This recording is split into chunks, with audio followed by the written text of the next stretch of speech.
Hello everyone, this is भावना। आप सभी का स्वागत है कॉलेज विद भावना में। तो कैसे हैं सभी? होपफुली सब अच्छे होंगे। हम क्लासेस कर रहे हैं एमएड फर्स्ट सेम की। जिन लोगों को नहीं पता है वो मैं बता दूं, बीएड की भी क्लासेस करेंगे। मैंने सोचा था कि बीएड की क्लासेस स्टार्ट कर देती हूँ, लेकिन एकदम से आपकी डेट शीट आ गई, यानी एमएड वालों की डेट शीट आ गई, तो इसलिए एमएड को ज़्यादा प्रायोरिटी दी जा रही है। अब देखो एग्जाम इनके हैं तो तैयारी भी इन्हीं की करानी पड़ेगी ना। तो बीएड वालों के लिए अभी काफ़ी टाइम है, तो इनकी भी मैं काफ़ी अच्छे से तैयारी करा दूंगी। अभी एमएड की क्लासेस चल रही हैं फर्स्ट सेम की।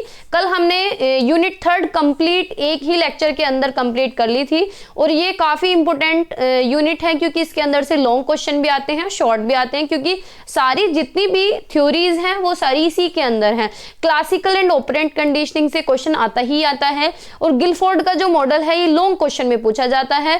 स्टर्नबर्ग ट्रायर्किक थ्योरी जो है ये शॉर्ट में पूछी जाती है, अल्बर्ट बंडूरा भी पूछा जाता है, और गार्डनर लॉन्ग में पूछा जाता है, ठीक है। और प्याजे, वाइगोत्स्की, ब्रूनर ये शॉर्ट में पूछे जाते हैं, कभी कभी वेरी शॉर्ट में भी आ जाते हैं। तो ये यूनिट बहुत ही इंपॉर्टेंट है। अगर आपने क्लास कल वाली नहीं देखी है तो जाकर देख लेना। 1 घंटे की क्लास है, उसमें सारी मैंने ये थ्योरी करा दी है। बाकी जिन लोगों ने नोट्स परचेज नहीं किए हैं वो लोग नोट्स ले लेना, क्योंकि बहुत ही कंसाइज और शॉर्ट नोट मैंने बनाए हैं, ज़्यादा अमाउंट भी नहीं रखा है। और कॉन्टैक्ट नंबर मैं आपको दे देती हूँ, अगर किसी को नहीं पता है तो 790 690 1757 ये कॉन्टैक्ट नंबर है। इस पर आप व्हाट्सअप कर सकते हैं, मैसेज कर सकते हैं, लेकिन कॉल मत करना है ना, क्योंकि इतने सारे स्टूडेंट जुड़े हुए हैं। अगर सबकी कॉल पिक करूंगी तो फिर आपका काम कब मैं करूंगी, है ना।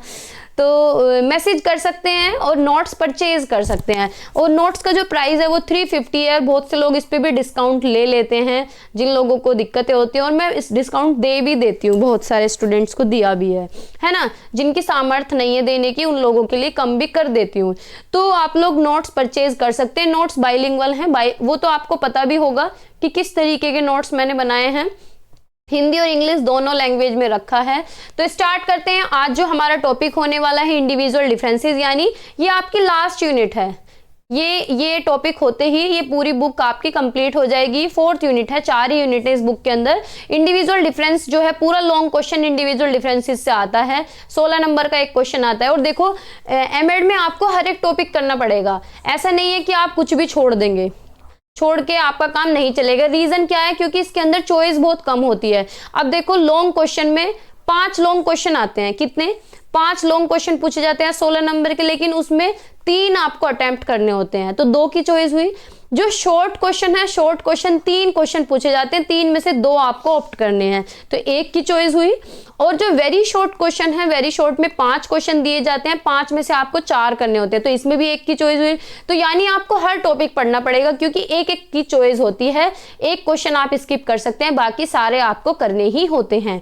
लॉन्ग में आप 2 स्किप कर सकते हैं, 3 आपको करने ही होते हैं। तो इसलिए आपको सारी यूनिट्स करके जाना पड़ेगा, ठीक है। तो ये बुक आज हमारी कंप्लीट हो जाएगी। आज हम यूनिट 4 करने वाले हैं, इंडिविजुअल डिफरेंसेस और लर्निंग स्टाइल। इंडिविजुअल डिफरेंसेस से लॉन्ग क्वेश्चन पूछा जाता है और लर्निंग स्टाइल को शॉर्ट में पूछा जाता है, ठीक है। तो स्टार्ट करते हैं। अगर चैनल पे नए हैं तो लाइक शेयर सब्सक्राइब आप लोग कर देना, और शेयर करने की तो काफ़ी ज़रूरत है, क्योंकि बाकी स्टूडेंट्स को जोड़िएगा, तभी व्यूज़ आएंगे, तभी बच्चे आएंगे, और बच्चे आएंगे तो मोटिवेशन आएगा, है ना। तो स्टार्ट करते हैं। इंडिविजुअल डिफरेंसेस जिसे बोलते हैं व्यक्तिगत अंतर, है ना। तो व्यक्तिगत अंतर क्या होता है कि हर व्यक्ति एक दूसरे से भिन्न है, एक दूसरे से अलग है। कोई भी 2 इंडिविजुअल एक जैसे नहीं हो सकते। मानो किसी के जुड़वा बच्चे हुए हैं तो उनमें भी डिफरेंसेस पाए जाते हैं। अगर मानो उनकी शकल भी एक जैसी होगी तो कोई पढ़ाई में होशियार होगा, यानी कोई इंटेलिजेंट होगा, तो दूसरा थोड़ा सा डल हो सकता है। एक टॉकेटिव हो सकता है, एक एक्सट्रोवर्ट हो सकता है, दूसरा इंट्रोवर्ट हो सकता है। और एक की हाइट ज़्यादा हो सकती है, एक की हाइट कम रह सकती है। एक मोटा हो सकता है, एक पतला हो सकता है। तो बहुत सारे डिफरेंसेस पाए जाते हैं। तो हर व्यक्ति एक दूसरे से अलग होता है, भिन्न होता है। तो व्यक्तिगत अंतर क्या होता है? इंडिविजुअल डिफरेंसेस और पर्सनैलिटी डिफरेंसेस का मतलब ये है कि differences of one man from the other in colour, यानी रंग में अलग हो सकते हैं एक दूसरे से। फिजिक यानी शरीर, दिखावटी जो शरीर है, जो हमारी बॉडी है वो अलग हो सकती है। किसी की योग्यता अलग हो सकती है। मानो 2 बच्चे हैं तो एक की योग्यता कुछ और है, एक की कुछ और है। इंटरेस्ट अलग हो सकता है। किसी का इंटरेस्ट मैथ में हो सकता है, किसी का इंटरेस्ट बायो में हो सकता है, किसी का इंटरेस्ट आर्ट में हो सकता है, किसी का इंटरेस्ट मेकअप में हो सकता है। किसी का डांस में, म्यूजिक में, तो काफी अलग अलग इंटरेस्ट पाए जाते हैं। किसी की प्रकृति अलग हो सकती है, नेचर अलग हो सकता है, अचीवमेंट सबके अलग अलग होते हैं, तो बहुत सारे डिफरेंसेस पाए जाते हैं, इसीलिए इसे बोला जाता है इंडिविजुअल डिफरेंसेस। यानी इंडिविजुअल डिफरेंसेस क्या होता है? Differences of one man from the other in basis of colour, physique, special ability, interest, nature, achievement. ठीक है, कोई भी पर्सन इस संसार में एक जैसा नहीं होता, कंप्लीटली लाइक द अदर, यानी एक बिल्कुल ऐसे आपको एक जैसे नहीं मिलेंगे, कुछ ना कुछ डिफरेंसेस उनमें पाए जाएंगे। एक ही पेरेंट्स के अगर जुड़वा बच्चे भी हों तो वो भी सेम नहीं पाए जाते। तो ये कंसेप्ट जो है rooted in the idea that not individual are exactly alike, यानी कोई भी दो व्यक्ति एक जैसे नहीं हो सकते, चाहे उन्हें सिमिलर एनवायरमेंट दिया जाए, चाहे उनका जेनेटिक मेकअप भी एक ही हो। जेनेटिक मेकअप यानी वही सेम बात है कि अगर जुड़वा बच्चे हैं, बेशक उन्हें सेम वातावरण मिला है, सेम उनके जीन्स हैं, तब भी उनमें अंतर पाया जाता है, डिफरेंसेस पाया जाता है। एक होशियार हो सकता है, एक डल हो सकता है, काला हो सकता है, गोरा हो सकता है, मोटा या पतला, बहुत सारी डिफरेंसेस पाए जाते हैं।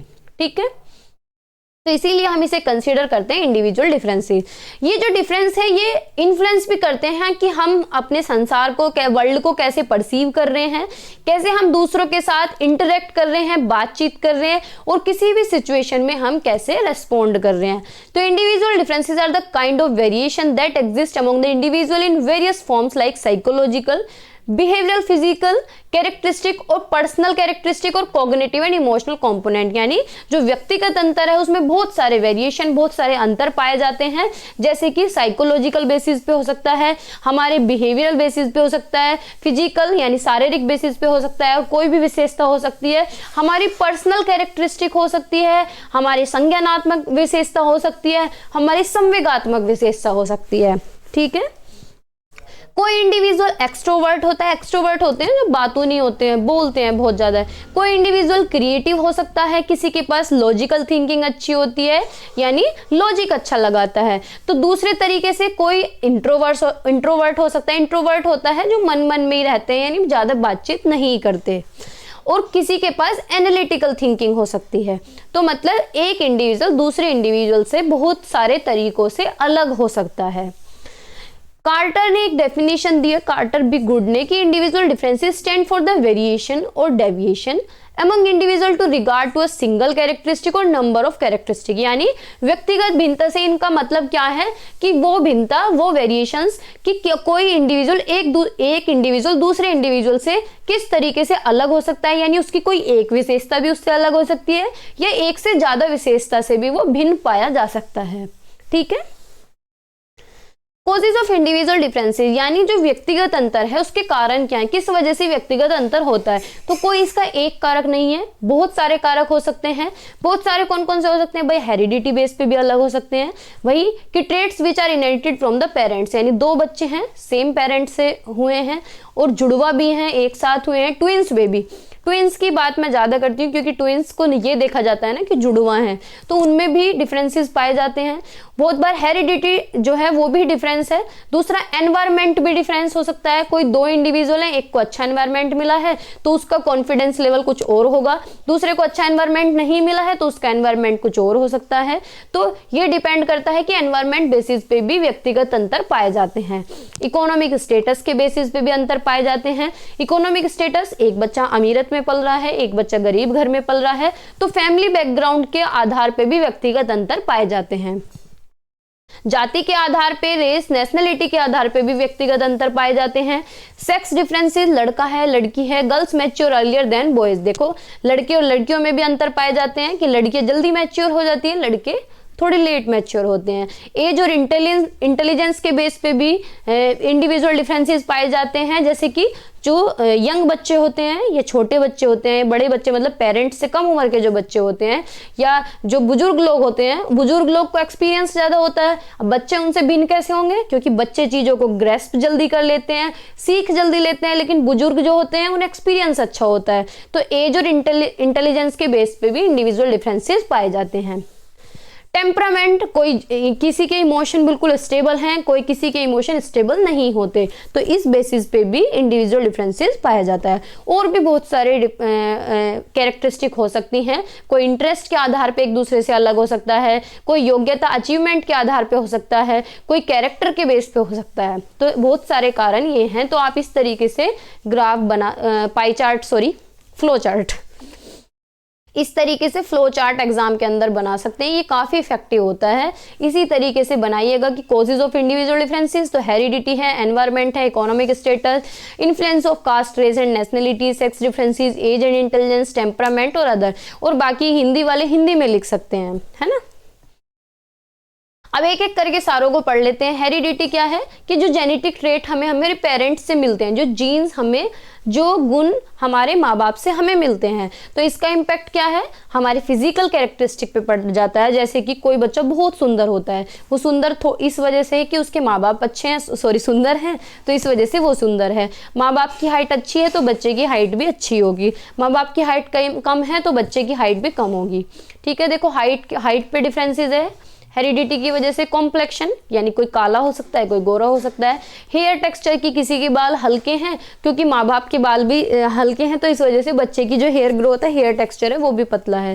फेशियल फीचर्स, अब हमारे जो फीचर्स हैं वो हमारी मम्मी पे जा सकते हैं, पापा पे जा सकते हैं, तो हमारी हेरिडिटी में हमारी फैमिली पे जाएंगे, है ना। Mental and intellectual abilities, memory जो है वो भी हेरिडिटी पर डिपेंड करती है। अब जिसके मम्मी पापा इंटेलिजेंट होंगे तो ऐसा हो सकता है कि बच्चा ना हो, रेयरली, एक्सेप्शन को हम कंसिडर नहीं करते, रेयरली ऐसा होता है कि नहीं होता। नहीं तो जिसके माँ बाप होशियार हैं वो बच्चा भी क्या होगा, होशियार ही होगा, क्रिएटिव होगा, उसकी पर्सनैलिटी भी अच्छी होगी, है ना।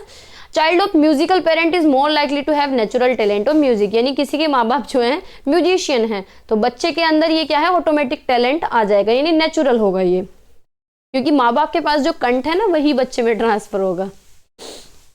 वही का मतलब है कि वही नेचुरल उसे मिलेगा। सेकंड है वातावरण यानी एनवायरनमेंट, तो physical and social and cultural surrounding of an individual, कि उसे वातावरण कैसा मिल रहा है, उसका रहन सहन कैसा है, कहाँ पे वो रहता है, किस एरिया में वो रहता है, किस जगह में वो रहता है, फैमिली का क्या रोल है, स्कूल का क्या इम्पैक्ट है उसके ऊपर, सोसाइटी का क्या इम्पैक्ट है, उसकी संस्कृति का क्या इम्पैक्ट है, उसके घर में क्या रूल रेगुलेशंस चलते हैं, क्या वैल्यूज उसे दी गई हैं जिससे उसका बिहेवियर शेप किया गया है, कैसा उसका एटीट्यूड है। जैसे कि a child raised in supportive and inspiring environment is likely to be more confident, कि अगर किसी बच्चे को अच्छा वातावरण मिला हो और अच्छा एक सपोर्टिव परिवार मिला हो, उसकी अपब्रिंगिंग जो है यानी जो पालन पोषण है वो बहुत ही अच्छी तरीके से किया गया हो, हर चीज़ की फैसिलिटी उसे मिली हो, तो वो बच्चा क्या होगा, ज़्यादा कॉन्फिडेंट होगा। एक दूसरा बच्चा है, उसे अच्छा एनवायरनमेंट नहीं मिला है, उसे पैसे की कमी रही है, संसाधनों की कमी रही है, एजुकेशन की कमी रही है, गाइडेंस की कमी रही है, तो वो क्या हो जाएगा, अंडर कॉन्फिडेंट हो जाएगा। एज एंड इंटेलिजेंस यानी variation in abilities and perspective based on age and intellectual level, यानी intellectual growth changes with age, जैसे जैसे हमारी उम्र बढ़ती है उसी तरीके से हमारी जो बौद्धिक क्षमताएं हैं या इंटेलेक्चुअल ग्रोथ है वो हमारी चेंज होती जाती है। तो जैसे कि young individual more adaptable to new ideas, कोई भी नए आइडियाज हों तो जो नए बच्चे होते हैं उन्हें जल्दी आइडियाज आएंगे और वो ज़्यादा क्रिएटिव भी होंगे। अब जो ओल्डर इंडिविजुअल हैं यानी एजड जो मिलेंगे उन लोगों को एक्सपीरियंस ज़्यादा होता है, अनुभव ज़्यादा होता है, लेकिन ये लोग क्या हैं, चीज़ों को जल्दी से सीख लेते हैं, क्विकली एब्जॉर्व कर लेते हैं। मैच्योरिटी परिपक्वता, the level of physical mental and emotional development, अब कोई इमोशनली स्ट्रॉन्ग होता है, कोई मेंटली स्ट्रॉन्ग होता है, कोई फिजिकली स्ट्रॉन्ग होता है, तो इस बेसिस पे भी व्यक्तिगत अंतर पाए जाते हैं कि level of maturity determine decision making and problem solving abilities. अब मैच्योरिटी लेवल ये बताता है कि हम किस तरीके से डिसीजन ले पा रहे हैं, कैसे अपनी समस्याओं को सुलझा पा रहे हैं। अब कोई इमोशनली वीक हो तो वो क्या करता है, कोई भी उसके ऊपर आपत्ति आ पड़ी तो सुसाइड की तरफ लोग भगते हैं, तो ये क्या है, यानी वो इमोशनली वीक है इंसान। अब कोई इमोशनली स्ट्रॉन्ग है तो वो मेंटली वीक है, कोई मेंटली स्ट्रॉन्ग है तो वो फिजिकली वीक हो सकता है ना। तो mature person tend to be more responsible and practical, जो मैच्योर पर्सन होते हैं अगर कोई बिल्कुल ओवरऑल सारी चीजें उनके अंदर हैं तो वो जिम्मेदार भी होगा और वो प्रैक्टिकल भी होगा। सेक्स के बेस पे यानी differences in physical and mental traits based on gender, यानी male and female exhibit distinct attitude and abilities. लड़के और लड़कियां जो हैं या मेल्स और फीमेल्स के अंदर क्या है, अलग अलग एटीट्यूड पाए जा सकते हैं, अलग अलग योग्यता पाई जा सकते हैं। जैसे लड़की जो है, लड़कियां आर्ट साइड में अच्छी होती हैं या ड्राइंग में अच्छी होती हैं, मतलब ऐसा माना जाता है, ये कोई सिद्ध नहीं हुआ है, ये कोई ऐसा नहीं है, ये सिर्फ एक एजम्पशन है कि लड़कियां आर्ट में अच्छी होती हैं, ड्राइंग में अच्छी होती हैं, मेकअप में अच्छी होती हैं। ठीक है, 99% लड़कियों में से 1% लड़के मेकअप के अंदर अच्छे होते हैं, लड़कियां ज्यादा अच्छी होती हैं, है ना। तो ये क्या है, अलग अलग एटीट्यूड, अलग अलग एबिलिटीज पाई जाती हैं। तो फीमेल के पास हायर इमोशनल सेंसिटिविटी होती है, whereas male show greater physical strength. लड़कियां जो हैं जल्दी रो देती हैं, उनके इमोशनल एक तरीके से बहुत ही वीक होते हैं, और लड़कों के पास क्या है, अच्छी बॉडी पाई जाती है, यानी स्ट्रॉन्ग शरीर, उनका फिजिकल स्ट्रेंथ जो है उनकी ज़्यादा होती है। अब कोई वजन का काम करना हो तो किससे कराएंगे, लड़कों से कराएंगे ना, लड़कियों से नहीं कराएंगे। तो ये भी क्या है, एक व्यक्तिगत अंतर है। क्रिएटिव पावर यानी जो इनकी क्रिएटिविटी है, यानी रचनात्मकता के आधार पे भी व्यक्तिगत अंतर पाया जाता है। Ability to generate new and original ideas, creative influence and individual capacity to solve problem and innovate. कोई ज्यादा क्रिएटिव होता है, कोई कम क्रिएटिव होता है। मानो कोई बच्चा क्रिएटिव है तो वो अलग अलग तरीके से मल्टीपल पर्सपेक्टिव से किसी भी समस्या का समाधान ढूंढ सकता है, अलग अलग तरीके लगा के। Caste, race, culture and nation, तो ethnicity and culture influence values, tradition and beliefs, यानी जो हमारी संस्कृति है, जो हमारे इथिक्स हैं, उनके आधार पे भी हमारे वैल्यूज अलग हो सकते हैं, हमारी परंपरा अलग हो सकती है, हमारे विश्वास अलग हो सकते हैं।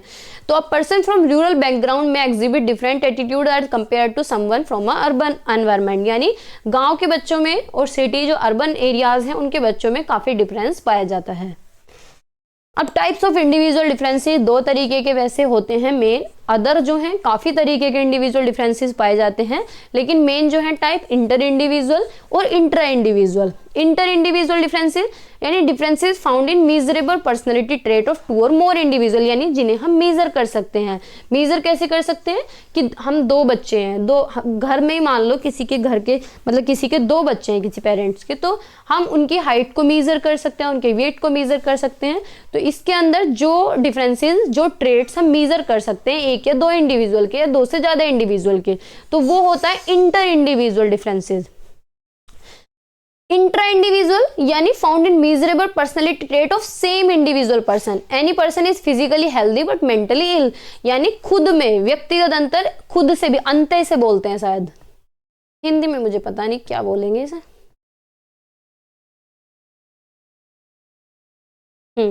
अंतर ही लिखा हुआ है दोनों में, देखो ये गूगल ट्रांसलेशन, एक अंतर है एक अंतर है। तो खुद मतलब खुद से ही हमारे अंदर भी व्यक्तिगत अंतर पाए जाते हैं। मानो मैं देखने में सही लग रही हूँ तो क्या पता मैं मेंटली कुछ प्रॉब्लम हो, या फिर देखने में सही लग रही हूँ क्या पता कुछ अंदर क्या दिक्कतें चल रही हैं। तो ये इंट्रा इंडिविजुअल होता है, यानी खुद से ही खुद को ही मेजर करना, तो उसमें भी डिफरेंसेस पाए जाते हैं। डिटर्मिनेंट्स ऑफ इंडिविजुअल डिफरेंसेस यानी व्यक्तिगत अंतर के घटक क्या हैं, डिटर्मिनेंट्स क्या हैं। तो फिजिकल डिफरेंसेस यानी हाइट में डिफरेंस पा सकता है, वेट में, कॉम्प्लेक्शन में, फिजिकल स्ट्रेंथ में। इंटेलिजेंट डिफरेंसेस यानी कोई ज़्यादा होशियार हो सकता है, कोई कम हो सकता है। किसी का इंटेलिजेंस जो क्वोशेंट है वो 120 हो सकता है, किसी का 0 to 50 भी हो सकता है। एटीट्यूड डिफरेंस यानी हमारे रवैये में भी अंतर पा सकता है, हम लोगों से कैसे बातचीत कर रहे हैं, क्या हमारा बिहेवियर है, ये सारी चीजें। अचीवमेंट डिफरेंस यानी हमारी अचीवमेंट क्या है, किसी की ज्यादा पा सकती हैं अचीवमेंट, किसी की कम पा सकती हैं, तो इसमें भी वेरिएशन पाया जाता है। मोटर एबिलिटीज, कोई स्ट्रॉन्ग होता है, कोई फिजिकली टास्क कर सकता है, कोई मैकेनिकली टास्क कर सकता है। सेक्स डिफरेंसेस यानी वोमेन जो हैं उन याद रखने में चीजें अच्छी होती हैं, लैंग्वेज में अच्छी होती हैं, सेंसरी डिस्ट्रिक्शन में अच्छी होती हैं। मैन जो है मोटर स्किल्स में अच्छे होते हैं, जैसे कि स्ट्रॉन्ग होते हैं फिजिकली, और मैथ में अच्छे होते हैं और लॉजिक अच्छा लगाते हैं। रेशियल डिफरेंसेस यानी एनवायरमेंट और जेनेटिक फैक्टर के बेस पे भी बहुत सारे वेरिएशन पाए जा सकते हैं। नेशनल डिफरेंसेस कि हमारे यहाँ का बच्चा ऐसा और दूसरी कंट्री का बच्चा उसके अंदर या हमारे देश के बच्चे के अंदर कोई ना कोई डिफरेंसेस पाया जा सकता है। इकोनॉमिक स्टेटस, कोई अमीर है कोई गरीब है, यानी सोशो इकोनॉमिक कंडीशन जो है वो ही हमारे इंटरेस्ट को शेप देती है, हमारी टेंडेंसीज को और हमारे बिहेवियर को आकार देने का काम करती है। इंटरेस्ट में डिफरेंस हो सकता है कि किसका इंटरेस्ट क्या है, कि इंटरेस्ट हमारा किससे रिलाई करता है, हमारे फैमिली बैकग्राउंड से, हमारे कल्चर से, हमारे सेक्स से। अब सेक्स की बात ये है, अब लड़कियों का इंटरेस्ट किस चीज में होता है, शॉपिंग में, है ना, कपड़े लेने हैं, मतलब ओवरऑल अगर ऊपर ऊपर से देखा जाए, हर किसी का नहीं होता। मेकअप में हो सकता है, डांस में हो सकता है, म्यूजिक में हो सकता है, ठीक है। तो ये क्या है, सेक्स के आधार पे भी इंटरेस्ट डिफरेंस भी पाया जाता है। इमोशनल डिफरेंसेस, कोई एग्रेसिव हो सकता है, कोई क्विक टेम्पर्ड होता है और कुछ शांत स्वभाव के होते हैं बिल्कुल। कोई कोई ऐसा होता है इतना एग्रेशन होता है, किसी ने तू भी कह दिया तो मुंह पे गुठराया, है ना। और कोई इतना काम होता है कि बिल्कुल सॉफ्ट नेचर के होते हैं, जैसे मेरे पापा हैं। पर्सनैलिटी डिफरेंसेस, क्लासिफाइड पर्सनैलिटी, यानी पर्सनैलिटी के आधार पे भी वेरिएशन पाए जा सकते हैं। कुछ इंट्रोवर्ट होते हैं कि मन मन में चुप चुप रहने वाले, जिन्हें घुन्ने हम कहते हैं देसी भाषा में। एक्सट्रोवर्ट हो सकते हैं जो ज़्यादा बोलते हैं, टोकेटिव होते हैं। कुछ एम्बीवर्ट होते हैं कि इनके अंदर इंट्रोवर्ट की भी फैसिलिटी नहीं, इंट्रोवर्ट की भी क्वालिटी है और एक्सट्रोवर्ट की भी क्वालिटी है, ठीक है। Advantage of knowledge of individual differences for a teacher, एक शिक्षक के लिए जो व्यक्तिगत भिन्नता है उसकी नॉलेज क्यों जरूरी है, उसका क्या फायदा है। भाई अगर क्लास की बात चल रही है, क्लास में अगर टीचर को ये पता होगा कि एक बच्चा दूसरे बच्चे से किस तरीके से अलग है तो वो उस तरीके से उसे पढ़ाएगा, क्योंकि क्लास के अंदर 40 बच्चे हैं, 50 बच्चे हैं, तो सारे एक दूसरे से कहीं ना कहीं अलग ही होंगे किसी न किसी तरीके से। तो अगर अगर टीचर को इंडिविजुअल डिफरेंसेस की नॉलेज है तो वो पर्सनलाइज इंस्ट्रक्शन देगा, यानी हर बच्चे पे ध्यान देगा। तो टीचर क्या करेगा, बच्चे के डाइवर्स नीड्स के अकॉर्डिंग, उसके इंटरेस्ट के अकॉर्डिंग, उसकी एबिलिटीज के अकॉर्डिंग ही मेथड चूज करेगा पढ़ाने के, कि हमें किस तरीके से पढ़ाना है और अपनी लर्निंग को जो वो सिखा रहा है उसे और भी इफेक्टिव बना सकता है अगर उसी इंडिविजुअल डिफरेंसेस की नॉलेज है। क्लास को हम अच्छे से मैनेज कर सकते हैं अगर हम सारे बच्चों को जानते हैं। अगर हमने इंडिविजुअल डिफरेंसेस को समझ लिया है तो इसका हमें ये फायदा होगा कि हम ये देख सकते हैं कि कौन सा बच्चा क्लास में डिस्टरबेंस कर सकता है और कौन सा बच्चा क्लास को सही तरीके से लग सकता है। किसको मॉनिटर बनाया जाए, किसको चुप करा जाए, किसको पीट के समझा सकते हैं, पीटना तो वैसे नेगेटिव पॉइंट ज़्यादा है, किसको हम डांट सकते हैं, किसको हम समझा सकते हैं। एनहांस्ड स्टूडेंट एंगेजमेंट, यानी बच्चों का एंगेजमेंट बढ़ा सकता है, क्योंकि उसे पता चल जाएगा कि सारे बच्चे इस तरीके से पढ़ना पसंद कर रहे हैं, मानो ऑडियो विजुअल एड से पढ़ना पसंद कर रहे हैं, तो इस तरीके से उनकी जो भागीदारी है वो भी बढ़ जाएगी और उनकी नीड्स को वो आइडेंटिफाई कर पाएगा कि उनकी ज़रूरतें क्या हैं। और टीचर स्टूडेंट का जो रिलेशन है वो भी अच्छा होगा। इफेक्टिव ग्रुपिंग होगी, अच्छे से ग्रुप जो है वो प्रभावी ग्रुप वो बना पाएगा, क्योंकि टीचर जब हर एक बच्चे पे काम करता है, सारे बच्चों को जान जाता है, तो वो एक अच्छा ग्रुप क्रिएट कर सकता है। टारगेटेड फीडबैक देगा कि किस बच्चे ने कैसा काम किया है उसकी परफॉर्मेंस के आधार पे। इस तरीके से सारे बच्चे अपने पोटेंशियल को अचीव कर पाएंगे। उन्हें गाइडेंस भी दे सकता है कि बेटर करियर तुम्हारा कैसे बन सकता है, पर्सनल गाइडेंस दे सकता है। हर बच्चे के एप्टीट्यूड को समझ सकता है, उसके इंटरेस्ट को समझ सकता है कि कहाँ उसकी रुचि है, सबके एस्पिरेशंस को समझ सकता है। फेयर असेसमेंट करेगा, यानी आकलन भी अच्छे से हो पाएगा। अगर हम सारे बच्चों को क्लास के अंदर जानते हैं तो हम उनका आकलन भी उसी तरीके से कर सकते हैं। और इंक्लूसिविटी को बढ़ावा देगा, यानी जो समावेशिता है उसको भी बढ़ाएगा। समावेशिता क्या होता है, यानी सारे बच्चों को इंक्लूड करना, चाहे वो किसी भी बैकग्राउंड से हो, उसकी कोई भी एबिलिटी हो, उसकी कोई भी कास्ट हो। Educational importance of individual differences, अब इसके एजुकेशनल इंपोर्टेंस क्या है।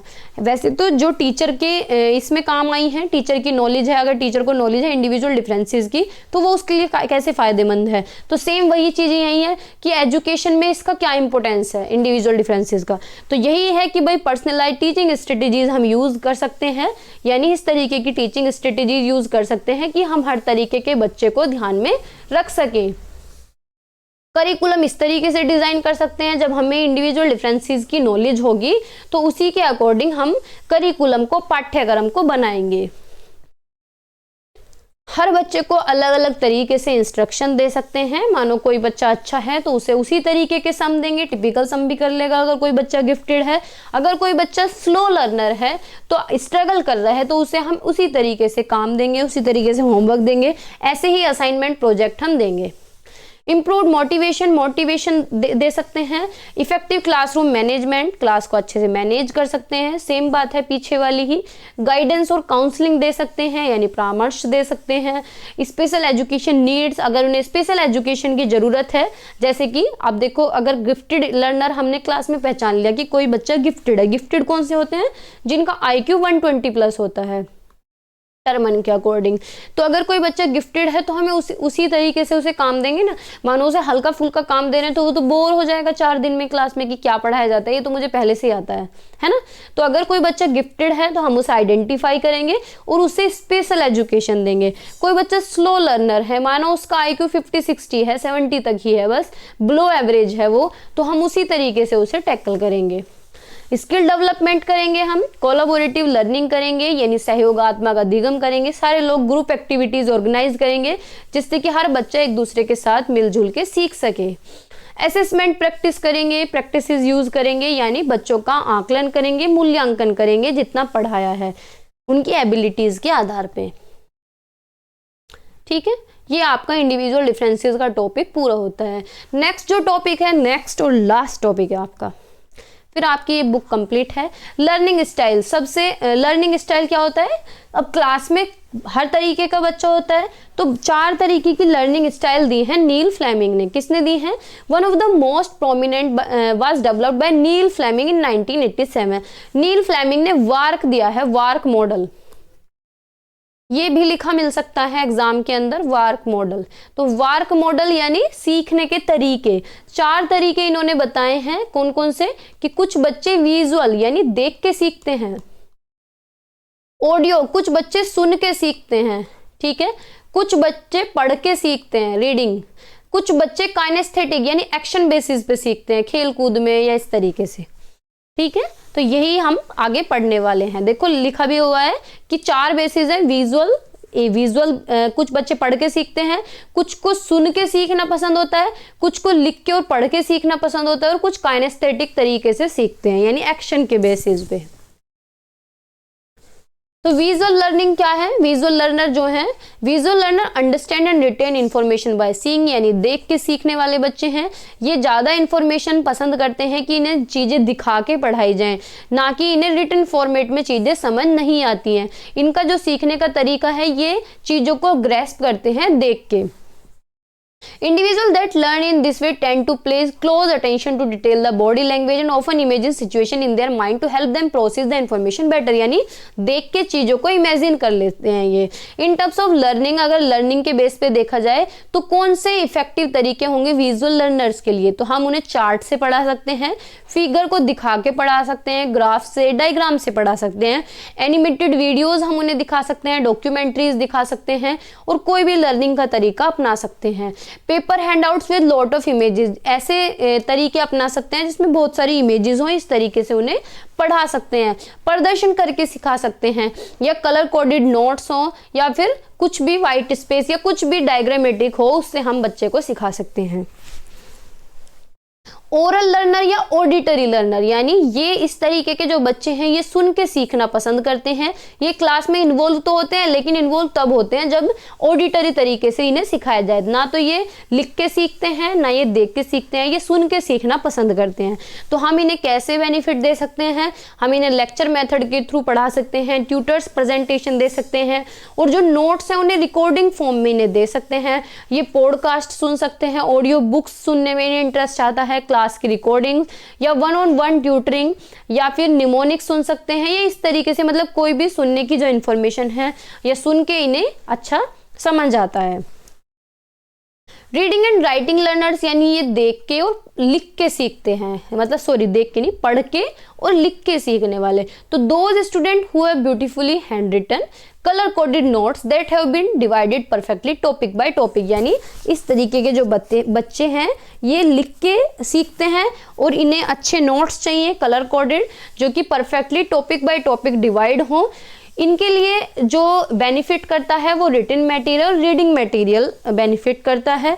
तो इन्हें हम कैसे पढ़ा सकते हैं, रीडिंग टेक्स्ट बुक दे सकते हैं, समराइजिंग नोट्स दे सकते हैं और क्लास के अंदर लिख सकते हैं, चीज़ों को हाईलाइट कर सकते हैं, इंपॉर्टेंट चीज़ें, प्रेजेंटेशन क्रिएट कर सकते हैं, अकेले में पढ़ा सकते हैं जिससे कि इन्हें कोई डिस्ट्रैक्शन ना हो, स्टोरी राइटिंग करा सकते हैं और इन्हें क्रिएटिव नोट्स हम दे सकते हैं। काइनेस्थेटिक लर्नर क्या होते हैं, यानी इस तरीके के जो टेक्टाइल लर्नर्स होते हैं, यानी individual who learn best by practically, जो प्रैक्टिकली चीज़ों को टच करके या कोई भी एक्टिविटीज एक्शंस करके सीखे। तो इस तरीके के बच्चों को हम हैंड्स ऑन एक्सपीरियंस इनके लिए इंपॉर्टेंट कंपोनेंट होता है, यानी अपने हाथों से करके चीज़ों को देखते हैं, जैसे बहुत सारे एक्सपेरिमेंट करके देखना और उसके द्वारा सीखना। तो इस तरीके के जो बच्चे हैं ये एक्सपेरिमेंट करके सीखते हैं, प्रोजेक्ट को बना के सीखते हैं, फिजिकल एक्टिविटीज़ के द्वारा सीखते हैं, यानी चल चल के, पढ़ के, घूम फिर के, है ना, फ्लैश कार्ड्स के द्वारा, और रेगुलर ब्रेकअप्स इन्हें चाहिए जिससे कि इनके पैर हिलते रहें, स्ट्रेचिंग करते रहें, चल चल के सीख सकें। अब टीचर का क्या रोल है कि वो एडॉप्ट करे लर्निंग स्टाइल को। तो teacher play a crucial role in recognizing and adapting teaching method to suit the learner styles of their students, यानी टीचर बहुत ही इंपॉर्टेंट रोल प्ले करता है क्योंकि वो बच्चों के अकॉर्डिंग ही तो मेथड्स चूज करेगा कि किस तरीके के बच्चों को कैसे पढ़ाना है। तो इससे क्या हेल्प होगी, टीचर का क्या रोल है कि वो लर्निंग स्टाइल वाले बच्चों को आइडेंटिफाई करेगा, असेसमेंट कराएगा, आकलन कराएगा, क्विजेस कराएगा, ऑब्जर्व करेगा कि इंडिविजुअल लर्निंग प्रेफरेंस किसको किस तरीके की देनी है।